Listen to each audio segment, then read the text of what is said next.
Hey guys, welcome back to part 2 of this tutorial guide on how to put together the relaxing apartment from my previous showcase. In part 1, we were able to put together the walls and set up the second floor bedroom area. In this video, we will be primarily focusing on finishing up the entire first floor, and then setting up all of the final decoration touches around the room. Just like with the first video, in order to follow along, you will need to have a basic understanding of the housing glitches to be able to place furniture in different areas throughout the room. But I'll also be leaving additional resources in the video description that you can reference at any time as you need them. Also in the description is going to be a list of all of the items that are being used in the room, together with all of the dyes that are being used to color them. So with that out of the way, let's go ahead and get right into it.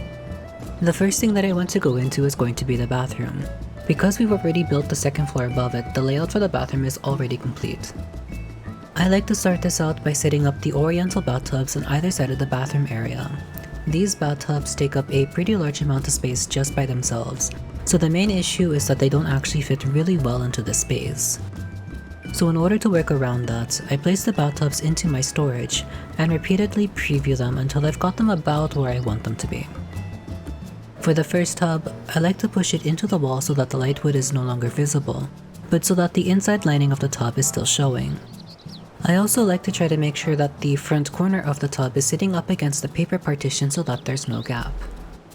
For the second bathtub, I want to push it as far back into the wall as I can, while making sure that the corner of the tub is sitting flat up against the paper partition. If the foundation of the tub is still clipping outside of the partition's pillar, we can just move the partition over slightly to make it look nice, but you'll also want to be careful that it doesn't interfere too much with the placement of all of the other items. From here, we can start focusing on placing down walls around this area to start closing it off. In contrast to the room above it, this section is basically designed to be completely closed off as its own space. But what ends up happening in this case is that the bathroom inherently begins to feel much smaller, both due to the lack of space and the fact that the ceiling here is much lower than it is in the rest of the room. To kind of help remedy this, I decided to use a royal partition instead of another white rectangular partition on the side of the main bathtub that faces the living room area. And although this kind of defeated the purpose of privacy in favor of aesthetics in the end, I felt that this kind of helps with a few things. By allowing you to see out into the next room over, it helps the space to feel a lot more open from the inside. This also kind of helps create a point of interest in the room when looking out to the other room from the inside of the bathtub. As a result, this helps generate a good amount of impact that the bathroom can contribute to the overall feeling of the room as its own entity. The living room space is divided into 3 sections: the fireplace, the lounge, and the kitchen. The living room is probably the easiest part of the room to put together because there's really only a handful of items per section. To start off with, I like to divide each section using planter partitions and a pair of dome and dogwood trees. Using the snap grid feature, I like to line the planters up with the pillars and then walk them one step in towards the center of the wall to give the outer sections a little more extra space to walk in. I use the dome and dogwood trees for 2 reasons: because they look really pretty, and mainly because they also double as a 4-way bench. This allows for extra seating arrangements in the lounge, and adds seating to the other 2 sections that otherwise wouldn't exist due to the lack of item count. The main issue with these trees is that they take a pretty long time to unlock and are not available on the market board, at least not as of the making of this video. A good temporary alternative is to use the bamboo planters, which use the same benches and will enable seating at least until you're able to gain access to the dome and dogwood trees through the appropriate vendor.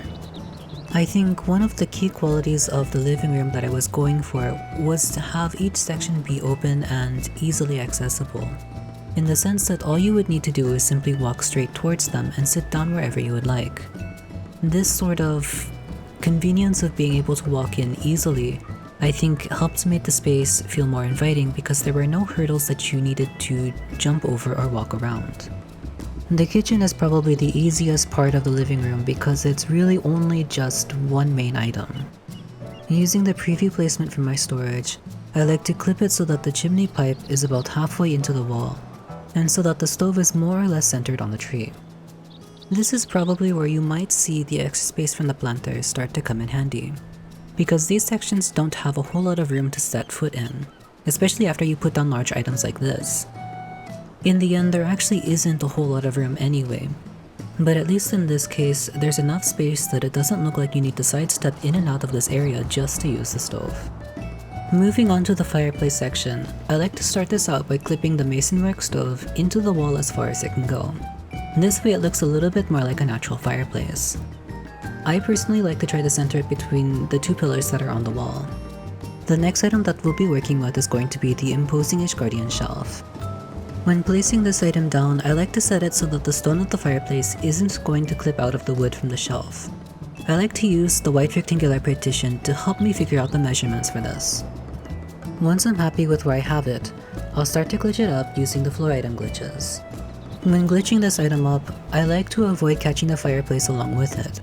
So I use the Riviera wall shelf and place it so that its corner is just underneath the center point of the shelf and away from the center point of the fireplace. It's not really an issue if you do catch the fireplace by accident, because what you can do is you can move the shelf up really high, rotate it into place while ignoring the fireplace. Exit the room and then re-enter to reset the position of the fireplace, and then glitch the shelf back down to where you want it. It's more of a tedious process just having to do it this way, which is why I like to avoid it, but it's not the end of the world if you have to. The only reason that I know that that works is because I had to do that the first time I was designing this. Multiple times in fact, because I couldn't actually figure it out the first time.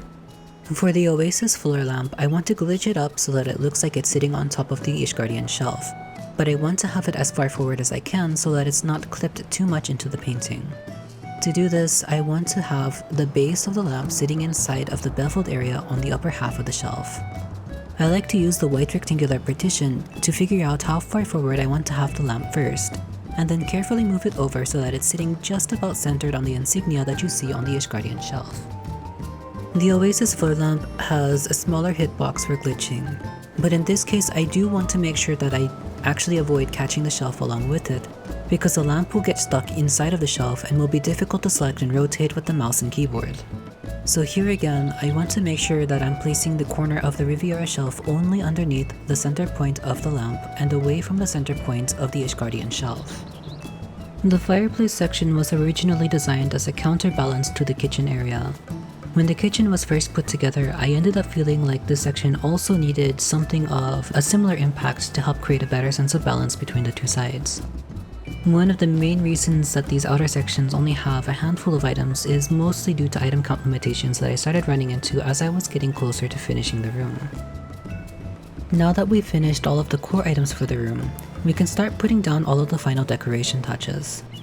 This is where we can essentially start putting down all of your character's personal items. For me, this is where I started to go for all of the items that I felt made the space feel more comfortable. Things that were like food, lights, and other quirky things that I just really liked because it made the space feel more personal. This is also a really good opportunity to start playing around with the lighting items, trying to figure out where you need them and how you want to end up using them in your design.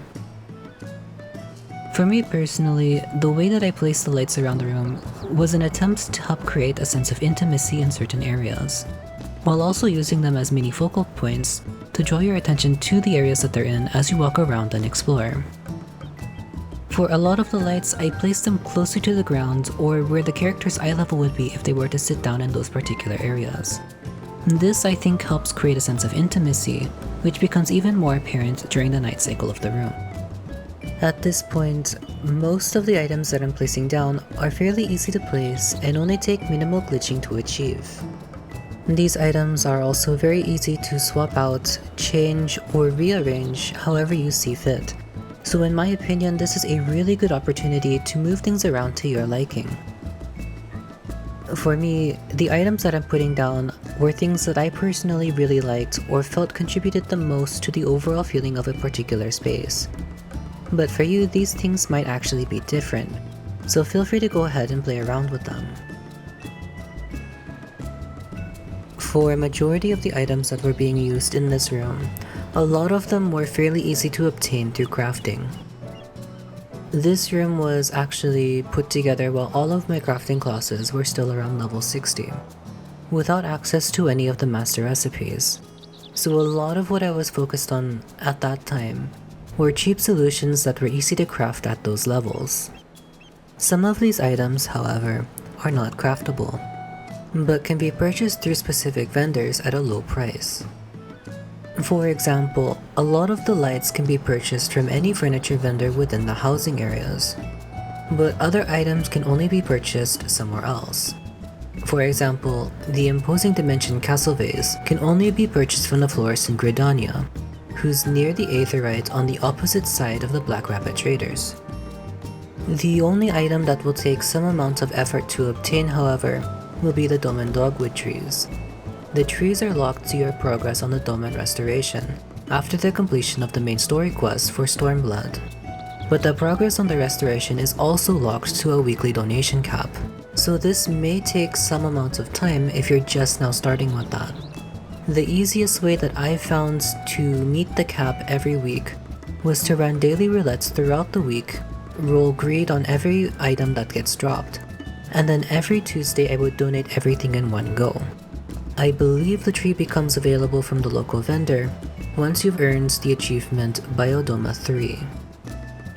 If you are interested in exploring more in terms of decorations, I would highly suggest that you level some of your crafters up, at the very least to level 50 or so, because this will reduce the overall expenses that you would otherwise have to spend on items through the market board. I would also like to suggest unlocking vendors whenever you have an opportunity, because this will also help expand the amount of items and crafting materials that you have easy access to. In future videos, I do want to continue focusing on topics that primarily target apartment designs. Because for one, I actually don't own a house in-game, and at this rate I probably never will. And two, I just think that apartments are super underrated. There are countless topics on house designs and how to glitch things together to make something completely new. But there are just not that many resources that are out there as of yet that are specific to apartments and their item count limitations, or how you might be able to make a wholesome design with only 100 items and limited space. In those aspects, apartments can feel kind of restrictive, but what you can do with them has so much untapped potential that just thinking about it really gets me excited. One of the other things that I really do want to try out that definitely caught my attention in the comments for part 1 was that this room is actually not that easy to put together with a controller. I personally play the game on the computer, so I don't have a controller that I can just easily hook up to use and build designs with. But this does have me questioning whether or not it's possible to create a really good design that's glitched together only using the controller.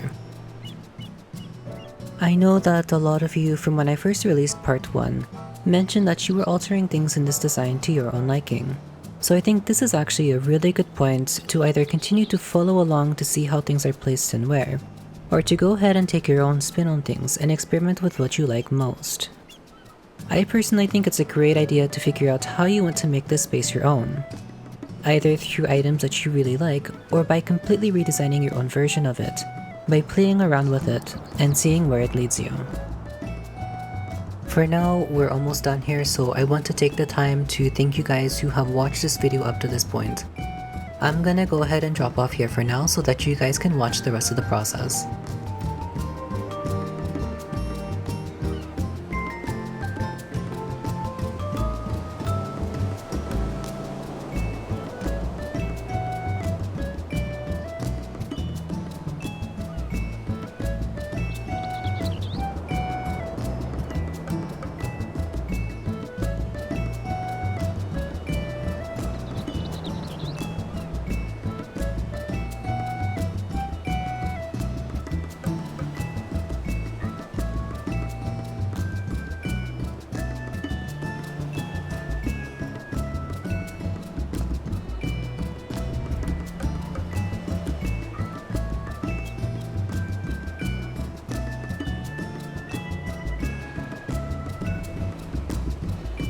I really want to thank you guys all just so much for your positive feedback and for your patience throughout this project.